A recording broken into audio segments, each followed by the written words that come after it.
Nalaman namin na hindi pala kasama yung washing machine at dryer sa apartment niya. But that's okay kasi meron namang pagkakabitan ng washing machine at dryer. Kaya sabi ko sa anak ko, okay lang kahit walang washing machine at dryer pa. Basta meron ka nung kailangan mo yung pagkakabitan, yun ang mahalaga. Bibili na lang tayo ng washing machine at dryer mo. Tapos microwave parang wala din yata. Pero nandun ang stove, nandun ang refrigerator, kaya okay lang. Sabi ko sa kanya, kung walang microwave, okay lang, madali naman yung bilhin. At mura lang naman ang microwave.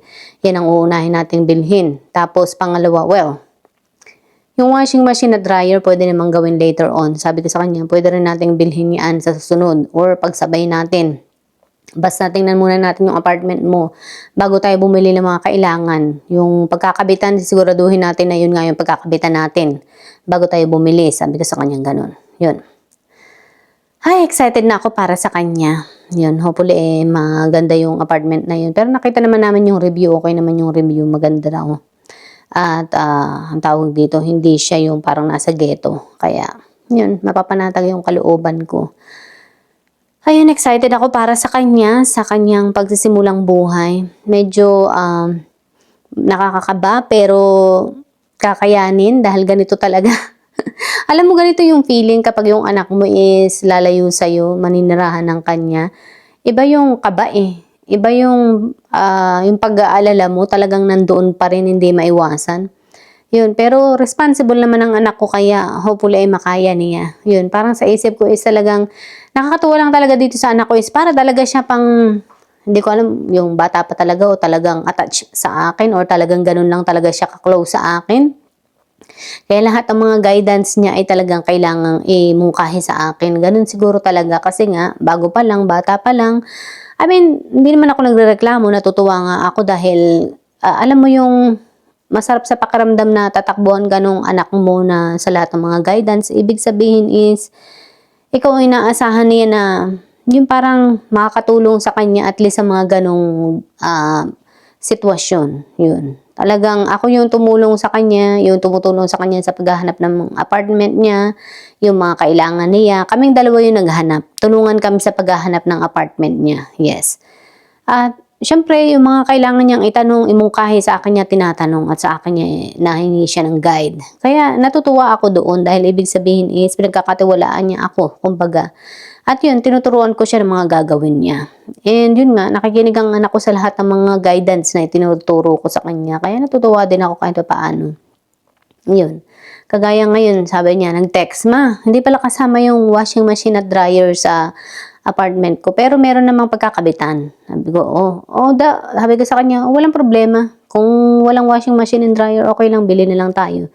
Yun. Tapos sabi niya, hindi ko lang alam kung may microwave. Sabi ko sa kanya, okay lang din kung wala pang microwave. Saka na tayo bibili. Sabi niya, bibili na ba ako or titingnan muna natin yung apartment? Sabi ko, huwag ka munang bumili. Titingnan muna natin bago ka bumili.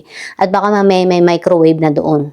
Ewan, di naman niya tinanong isa-isa yung mga kailangan niyang itanong. Siyempre nga, dahil nga, bago pa lang siya, first time pa lang niya, di ba, na mangungupahan uli. Well, nangupahan na siya noon, pero sa dorm yun. Magkaiba yung apartments at dorm.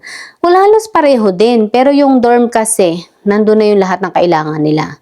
At saka shared laundry siya nung nasa dorm siya. Pero ngayon is talagang as in apartment na siya lang talaga. Hindi siya included bills yung nakuha niyang apartment dahil bukod pa rin yung tubig at kuryente at saka wifi. So sa kanya pa rin yun, pero that's okay. Yun. Tapos sabi ko sa kanya, titingnan natin yung apartment mo next month bago tayo bumili ng microwave. At baka mamaya bumili ka ng microwave, meron na palang microwave doon. Yun, sayang. Naibigay na namin yung microwave namin nung una pang panahon, pero luma na yun, hindi na yun, ngayon yung microwave na yun. Kahit ibigay namin ngayon yun, hindi na siya yung makabagong microwave. Lumang microwave yun, back in halos almost 20 years na, kaya parang hindi na siya yung katulad ng mga microwave ngayon.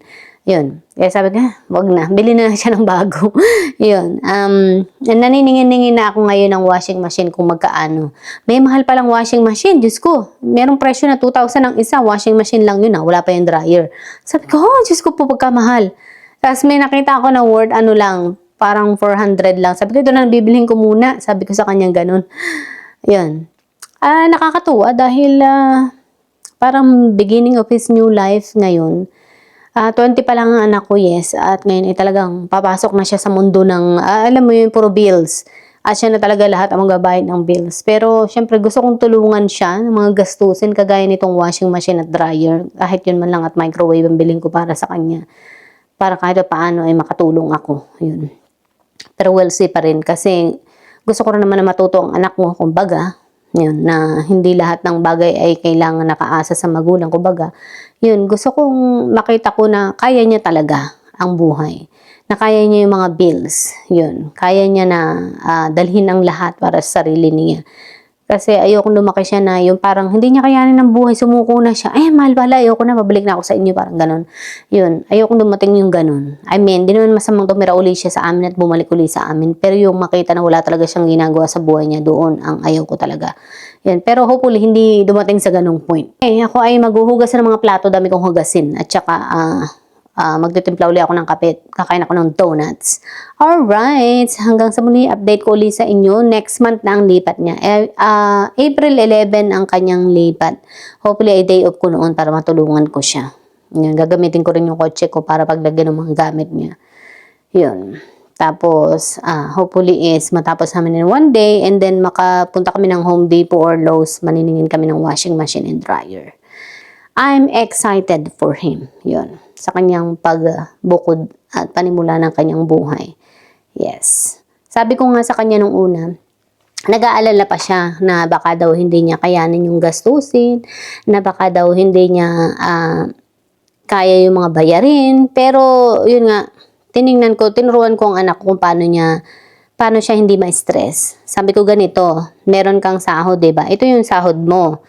Tapos sa gitna, yung expenses, life expenses mo dito sa gitna para masustain yung pamumuhay mo. Tapos itong nasa kaliwa, yan ang sahod mo, income mo. So bali hindi mo mapapakialaman yung iyong savings kasi meron kang paggagamitan. Ang pinakang papakailaman mo lamang is yung iyong kikitain mula sa pagtatrabaho. Yun ang magiging tutulong sa iyo para masustain pa rin ang buhay. Yun. And then yung matitira niyan from your salary na ginamit mo sa panggastos, yung masusubra niyan is yun yung papasok sa iyong savings. So may ipon ka pa rin. Medyo maliit nga lang kasi nga nagsisimula ka pa lang naman kaya maliit pa ang sahod mo. Kumbaga, kung lalaki din yung sahod mo pagdating ng panahon, lalaki na yung papasok sa savings mo. Yun, ang mahalaga lamang ngayon is meron kang sarili mong bahay, sarili mong lugar. So, from there, you will create your own peace of mind, your own sanctuary, your own, alam mo yun, yung basta sarili mo na ikaw makapag-manage ng buhay mo, yung time mo, at yung pahinga mo, okay? You will build that in your own life, yun. Natuwa siya sa ganun kasi gusto rin naman niya na meron siyang peace sa sarili niyang buhay and time sa sarili niyang buhay. Yun. Sabi ko, masarap ang mabuhay ng mag-isa nang meron kang sarili mong bahay. Kasi doon mo mahahawakan yung sarili mong buhay at sarili mong oras. Yun. Pwede ka maglaan ng para sa sarili mo kung gusto mo mahinga ng 2 days, during your days off, or kung ilan man yung day off mo magagawa mo. Okay? Yes, alright. Kasi mahirap yung nakatira ka sa ibang tao. Kasi talagang mawawalan ka noon, sabi ko sa kanya. And yun, totoo nga, nakita niya yun. Anyways, tapos na tayo. Hanggang sa muli. Okay, bye!